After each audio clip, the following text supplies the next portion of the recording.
नमस्कार, मैं हूं दीपाली राणा। आप देख रहे हैं फ्यूचर एक्सप्रेस और सीएनबीसी आवाज मोतीलाल ओसवाल बजट हेडक्वार्टर से आपका स्वागत है। स्ट्रैटेजीज पर फोकस करेंगे, वायदा मार्केट का पूरा एक्शन आपके सामने लेकर आएंगे, लेकिन सबसे पहले देखेंगे कि इस समय का क्या मार्केट एक्शन देखने को मिल रहा है। एक बार क्विकली मार्केट चेक आपकी स्क्रीन पर लेकर आते हैं। दिन के लोअर लेवल्स पर बाजार इस समय ट्रेड कर रहा है। 90 अंकों की गिरावट निफ्टी में देखने को मिल रही है। डेज लो फिलहाल देखे जा रहे हैं। सेंसेक्स में भी 1.4% की गिरावट है। वहीं निफ्टी बैंक देखेंगे तो यहाँ पे 1.4% के आसपास का प्रेशर देखने को मिल रहा है, ऑल तो थोड़ा सा वॉलेटाइल है। इस समय 135 अंक नीचे है। मिड कैप्स में गिरावट थोड़ी ज्यादा है, 0.5% से ज्यादा नीचे मिड कैप इंडेक्स डेज लो पर है। स्मॉल कैप कंपैरेटिवली आज उतने वीक नहीं है। स्मॉल कैप लाल निशान में जरूर है इंडेक्स, लेकिन हल्के प्रेशर के साथ ही यहाँ पर ट्रेडिंग होते हुए दिखाई दे रही है। अब दिखाते हैं आपको एडवांस डिक्लाइन रेशियो आज के सेशन का।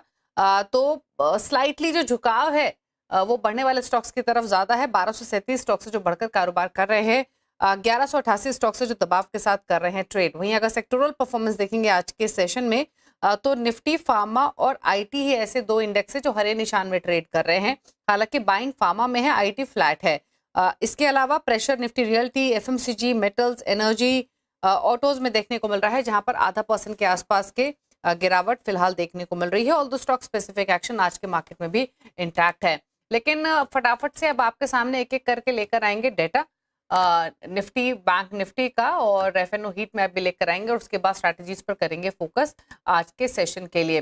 तो शुरुआत करेंगे सबसे पहले देख लेते हैं कि एफएनओ के कॉल पुट में किस तरीके का मोमेंटम देखने को मिल रहा है।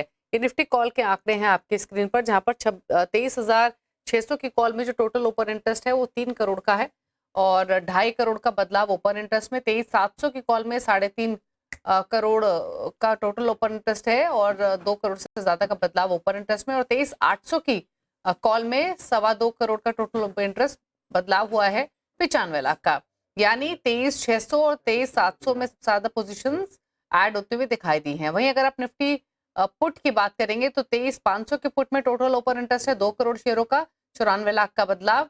वहीं 23,400 के पुट में 1 करोड़ का टोटल ओपन इंटरेस्ट है, 35 लाख का बदलाव ओपन इंटरेस्ट में। और 23,300 के पुट में 97 लाख का टोटल ओपन इंटरेस्ट है, 13 लाख का बदलाव। तो यानी ऊपर की तरफ 23,600, 23,700, नीचे की तरफ 23,500, 400। तो एक ये रेंज फिलहाल दिखाई दे रही है इस डेटा के हिसाब से एनालिसिस करें तो। अब लेकर आते हैं बैंक निफ्टी का डेटा आपकी स्क्रीन पर, और उसके बाद एफएनओ हीट मैप भी लेकर आएंगे। बैंक निफ्टी के आंकड़े देखेंगे तो 50,300 की कॉल में 3.5 लाख का टोटल ओपन इंटरेस्ट है, 1.5 लाख का बदलाव ओपन इंटरेस्ट में। 50,400 की कॉल में 3.25 लाख का टोटल ओपन इंटरेस्ट, 1 लाख का बदलाव। और 50,500 की कॉल में 8 लाख का टोटल ओपन इंटरेस्ट बदलाव हुआ है 2 लाख के आसपास का। तो यानी 50,500 की जो कॉल है वो ऊपर की तरफ जहां पर कॉल पोजीशंस ऐड होती हुई दिखाई दी हैं। वहीं अगर आप बैंक निफ्टी के पुट के आंकड़े देखेंगे तो 50,200 की पुट में 3.5 लाख का टोटल ओपन इंटरेस्ट, 1.25 लाख का बदलाव। 50,100 की पुट में 2 लाख के आसपास का ओपन इंटरेस्ट है, 36,000 का बदलाव।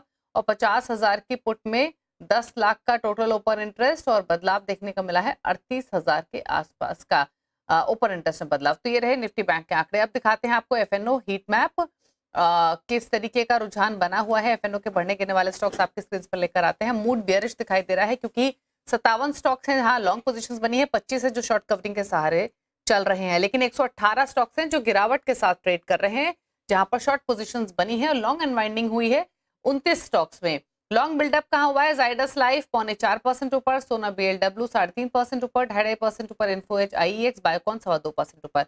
शॉर्ट कवरिंग के सहारे जो स्टॉक्स ऊपर जा रहे हैं उसमें अबॉट 5.5% ऊपर, मेट्रोपोलिस, टोरेंट पार, एल्केम लेबोरेटरीज और बीपीसीएल है, जहां पर 1% से लेकर 5.25% तक की बढ़त है। शॉर्ट बिल्डअप कहां हुआ है? सोलर इंडस्ट्रीज 5% नीचे, पेज इंडस्ट्रीज 4.5% नीचे, मैक्रोटेक डेवलपर 3.5% नीचे, कल्याण ज्वेलर्स 3% नीचे है, मैक्स हेल्थ केयर भी 2.5% नीचे है। लॉन्ग अनवाइंडिंग जहां हुई है, जहां लॉन्ग अनवाइंडिंग की वजह से गिरावट देखने को मिल रही है, वो भी आपकी स्क्रीन पर है। रामको सीमेंट्स 2.5% नीचे, 2.5% नीचे सिटी यूनियन बैंक, बीएससी 2.25% नीचे है, और एसआरएफ और जेके सीमेंट में भी 2% के आसपास की गिरावट देखने को मिल रही है। चलिए, तो ये रहे फिलहाल मार्केट का सेटअप, और इस सेटअप के बीच में अपॉर्चुनिटीज कहां और कैसे हैं, इस पर करते हैं बातचीत। कैटलिस्ट वेल्थ के प्रशांत सावंत हमारे साथ मौजूद है। प्रशांत नमस्कार, स्वागत है आपका। तो पहले तो निफ्टी बैंक निफ्टी के डेरिवेटिव डेटा आपने रीड किया होगा।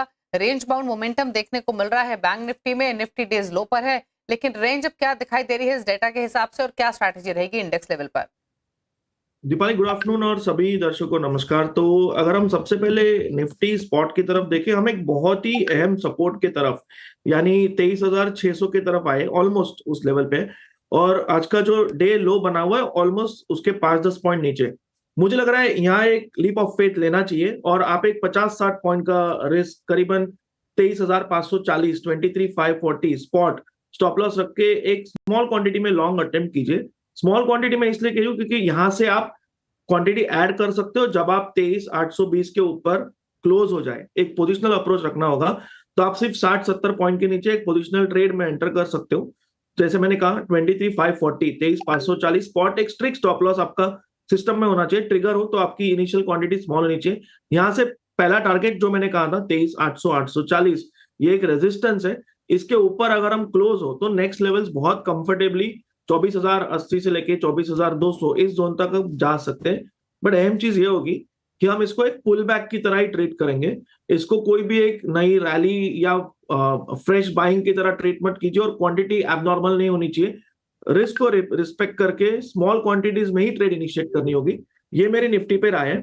और इसी के साथ अगर हम बैंक निफ्टी को देखें तो हम ऑलमोस्ट 50,000 का जो एक अहम जोन था उसके ऊपर जो रेजिस्टेंस इमीडिएटली है 50,300 50,400 बिल्कुल वहीं पे अटके हुए और उसको रिस्पेक्ट दे रहे हैं। मुझे लग रहा है यहाँ थोड़ा वेट एंड वॉच और हम 50,400 के ऊपर क्लोज हो जाए, क्योंकि 50,300 के जस्ट आसपास हमें उसके बाद एक पोजिशनल अप्रोच रखना चाहिए। तो क्लोज अबाउट 5,400 50,400 स्पॉट के ऊपर लॉन्ग जाने की सलाह होगी और स्टॉप लॉस रखेंगे 50,000 के नीचे 49,900 49,850 के आसपास।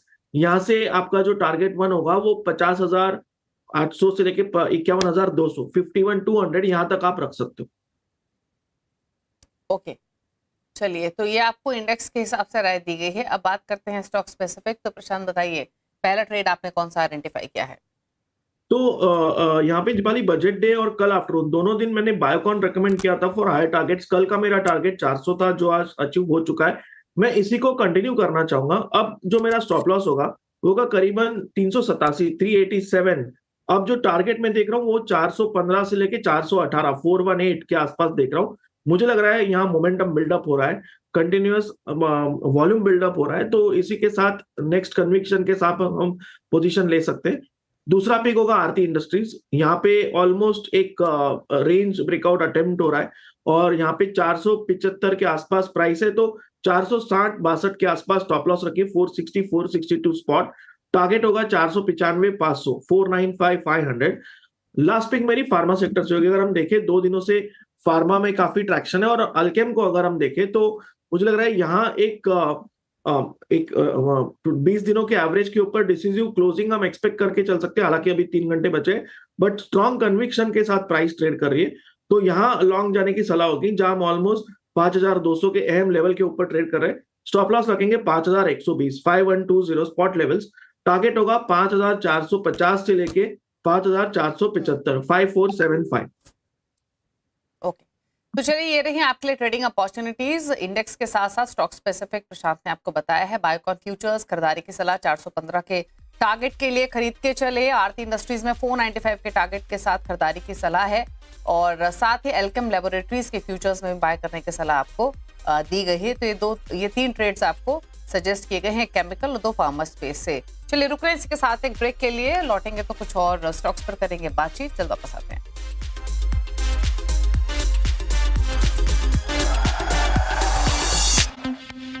फ्यूचर एक्सप्रेस और अब बात करते हैं खास कॉन्वर्सेशन की। दरअसल एडलवाइस के प्रेसिडेंट अजय शर्मा का मानना है कि आईटी कंपनियों के लिए आने वाला वक्त बड़े बदलाव का होगा। खासकर भारतीय कंपनियों के लिए काफी चैलेंजिंग माहौल हो सकता है। उन्होंने हमसे एक्सक्लूसिव बातचीत में कहा कि आर्टिफिशियल इंटेलिजेंस से क्रांतिकारी बदलाव आएंगे और ये हमारी आईटी कंपनियों के लिए बड़ी मुश्किल पैदा कर सकता है। अगर एआई इज दैट डिसरप्टिव, मेरे पास आज उसका जवाब नहीं है, लेकिन 250 बिलियन की रेवेन्यू पे 800 बिलियन का मल्टीप्लायर इफेक्ट है इंडिया में, विच इज 20% ऑफ जीडीपी। अगले 18 महीने से 24 महीने में एआई में बहुत नौकरियां आएंगी। Okay. लेकिन अगर सॉफ्टवेयर लिखने की जरूरत ही नहीं है, कंप्यूटर ही करेगा, तो क्या आपको 30-40 लाख लोगों की जरूरत है होगी? हाँ। कि 10 लाख लोगों की जरूरत है और 5 लाख एआई एजेंट्स की जरूरत है? आज मेरे पास उसका जवाब नहीं है, मेरे पास सवाल हैं। लेकिन अगर कोई कोडैक मोमेंट है इंडिया में, यहाँ मुझे रिस्क लगती है स्ट्रक्चरली। और इसके अलावा अजय शर्मा ने इस इंटरव्यू में निवेश का गुड टू ग्रेट और ग्रेट टू गुड फॉर्मूला भी बताया। एशियन पेंट्स का उदाहरण देते हुए उन्होंने समझाया कि बाजार के डायनामिक्स पर निवेशकों को हमेशा क्यों नजर रखनी चाहिए। उनका मानना है कि एशियन पेंट्स की आगे की राह मुश्किल भरी हो सकती है। अब बहुत लोग ये सवाल पूछ रहे हैं कि अब Asian Paints as a business great है या नहीं है, वैल्यूएशन तो दूसरी बात है। चलिए, तो देखिए 2 साल पहले फरवरी 2023 में बिरला जी ने अनाउंस किया था कि वो 10,000 करोड़ रुपया डालने वाले। बड़ी जो कंपटीशन आई थी, हाँ, उन्होंने सिर्फ अनाउंस किया था। हाँ। तब मार्केट की थिंकिंग क्या थी कि आज तक पेंट्स को कोई नहीं हिला पाया, कोई कुछ नहीं कर पाएगा। हमारी थीसिस, जिसका मेरी चर्चा भी हुई थी आपके शायद 2 साल पहले एक वीडियो में, हमारी थीसिस बहुत सिंपल थी। 20,000 करोड़ की फैक्ट्रियां लगी हुई है पेंट में बिफोर बिरला जीज एंट्री। 20,000 करोड़ का आप इंडस्ट्री स्ट्रक्चर देखिए, 11,000 करोड़ एशियन पेंट का था। ठीक है, अगर बड़ी झील है, एशियन पेंट एक वेल मछली थी, बर्जर पेंट एक समझ लीजिए आप शार्क थी, Akzo Nobel and so on 3-4 dolphins थी। 30 साल तक कोऑपरेटिव ओलिगोपोली थी। एशियन पेंट जो करते थे 24 घंटे बाद, पहली बार हुआ है एक बड़ी कंपनी आती है, सीधा 10,000 करोड़ लगाती है, 6 फैक्ट्रियां लगाती है, 155 डिपो लगाती है। सप्लाई आपने 50% बढ़ा दी, डिमांड आपकी 10 से 12% ही बढ़ने वाली है। Correct, something will give in. इसी थीसिस पे हमने कहा कि एशियन पेंट कंपनी अच्छी ही रहेगी, वो फिर भी राजा रहेंगे, लेकिन 42% जो उनका मार्केट शेयर है, अगर उनको 42% मार्केट शेयर रखना है, प्राइसिंग कम करनी पड़ेगी। जैसे हमारे मित्र हैं तेजस, उनकी बहुत अच्छी है, उन्होंने मेरे को एग्जांपल दिया था। जमीन होती है आपकी मार्केट शेयर कंज्यूमर में, फसल होती है आपकी मार्जिन। जमीन अगर मैंने आपकी हड़प कर ली अनुज जी, आप फसल नहीं उगा पाएंगे। कंज्यूमर कंपनी को जमीन रोक के रखनी पड़ती है। मैं जमीन नहीं छोड़ूंगा, मेरी मार्जिन चली जाए, एक बार फसल चली जाए। अगर एशियन पेंट को मार्केट शेयर रखना है, मार्जिन का सैक्रिफाइस करना पड़ेगा। और अजय शर्मा के साथ जो ये दिलचस्प इंटरव्यू हुआ है, आप देख सकते हैं अब से थोड़ी ही देर बाद दोपहर 12:57 पर सिर्फ CNBC आवाज पर।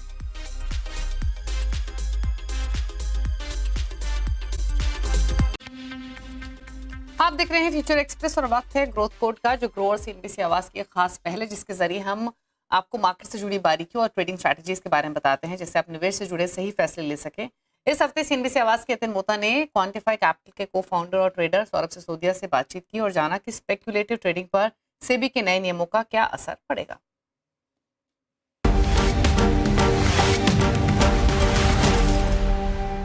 किस तरीके से रिटेलर को थोड़ा कॉशियस होना चाहिए सोशल मीडिया को यूज़ करने में? बिल्कुल, इनफैक्ट एक स्टडी आई थी जिसमें ये कहा गया था कि ड्यू टू सोशल मीडिया जो रिटेलर्स है मार्केट में ज़्यादा रिस्क लेने लग गए हैं, बिकॉज उनको इतने इंसाइट्स आते हैं, कोई इन्फ्लुएंसर कुछ बोल रहा है, दूसरा कुछ और बता रहा है। एंड एक इंसिडेंट हुआ था यूएस में, गेम स्टॉप करके एक स्टॉक था, जो रेडिट पे इतनी उसकी चर्चा होने लगी कि रिटेलर्स ने मिलके उस पूरे स्टॉक को इतना तेज़ी से चलाया कि हेज फंड, जो बड़े हेज फंड थे, उनको काफ़ी बिलियंस ऑफ डॉलर्स का नुकसान हो गया। तो that is the power of retail and social media. तो सिर्फ यही कहना चाहूँगा कि अगर सोशल मीडिया पे जो रिटेलर्स पढ़ के कुछ भी ट्रेड ले रहे हैं, अपना बेसिकली ड्यू डिलिजेंस कीजिए। कोई भी अगर आपको स्टॉक के बारे में रिकमेंडेशन दे रहा है, उससे दूर रहिए। सोशल मीडिया पे just try to gather knowledge कि अच्छा कोई कुछ सिखा रहा है तो वो सीखने की कोशिश कीजिए, बट स्टॉक स्पेसिफिक कोई भी रिकमेंडेशन सोशल मीडिया पे चाहे कोई भी कितना भी अच्छा, उसको फॉलो मत कीजिए। तो अगर कोई रिटेलर है या कोई ट्रेडर है, तो किस तरीके से एक हाइप सिचुएशन से बचे सोशल मीडिया पे और जेन्युइन एडवाइस से बचे? क्योंकि 2 चीज़ें होती हैं, आपको सोशल मीडिया पे इतने ही जेन्युइन लोग मिलते हैं और इतने ही फेक प्रोफाइल मिलते हैं। तो किस तरीके से दोनों के बीच में थोड़ा एक अंतर जो है वो समझना चाहिए? तो मेरा पॉइंट इसमें क्लियर है कि कोई भी रिटेलर अगर सोशल मीडिया पे आ रहा है तो उसका पर्सपेक्टिव सिर्फ ये होना चाहिए कि मैं कोई चीज़ के बारे में कैसे नॉलेज ले पाऊँ। उसका ये पर्सपेक्टिव नहीं होना चाहिए कि अच्छा कौन मुझे बता रहा है कि कौन से स्टॉक में डालना है, कौन से स्टॉक में मुझे फटाफट रिटर्न आएंगे। एंड आप देखोगे बहुत सारे इन्फ्लुएंसर्स, नाम नहीं लूँगा, बट वो प्रमोट भी कर रहे हैं स्टॉक्स को कि यार ये स्टॉक में डालो, डबल हो जाएगा, ये हो जाए। तो आई थिंक इससे दूर रहिए। Try to follow people who are actually sharing genuine advice, आपको तरीका बता रहे रादर देन कि क्या आपको कौन सा स्टॉक लेना है, बेचना है।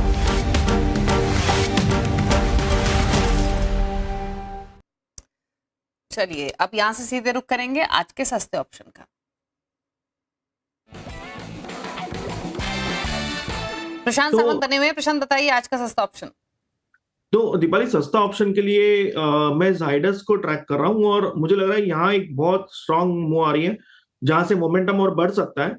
तो इसकी अगर हम 1030 की स्ट्राइक प्राइस देके करीबन 25 पे ट्रेड करें, थोड़ा इसको कूल डाउन होने दीजिए और इसको 22-23 के जोन के बीच लीजिए, बिटवीन 22-23। स्टॉप लॉस रखेंगे बिलो 16, 1550, 1580 के आसपास। और यहाँ से जो टारगेट्स में देख रहा हूँ वो होगा 34, 34 और नेक्स्ट टारगेट 38। बट जैसा मैंने कहा, इसको 22-23 के जोन के बीच ही खरीदना होगा। अभी ये थोड़ी दौड़ चुकी है, उसको थोड़ा कूल डाउन होने दीजिए। ओके, चलिए, तो ये जाइडस लाइफ पर स्ट्रैटेजी आपको रेकमेंड की गई है। 1030 का कॉल ऑप्शन आप खरीद सकते हैं जो 26 रुपए पर फिलहाल ट्रेड कर रहा है। 34 रुपए और 38 रुपए, दो टारगेट्स के लिए आप पोजीशंस बनाइए। 15.5 रुपए का रखिए एक स्टॉप लॉस। चलिए, शुक्रिया प्रशांत आने के लिए शो में और अपनी स्ट्रैटेजीज शेयर करने के लिए। इसी के साथ फ्यूचर एक्सप्रेस में इतना ही। ब्रेक के बाद भी खबरें जारी हैं CNBC आवाज पर। नमस्कार।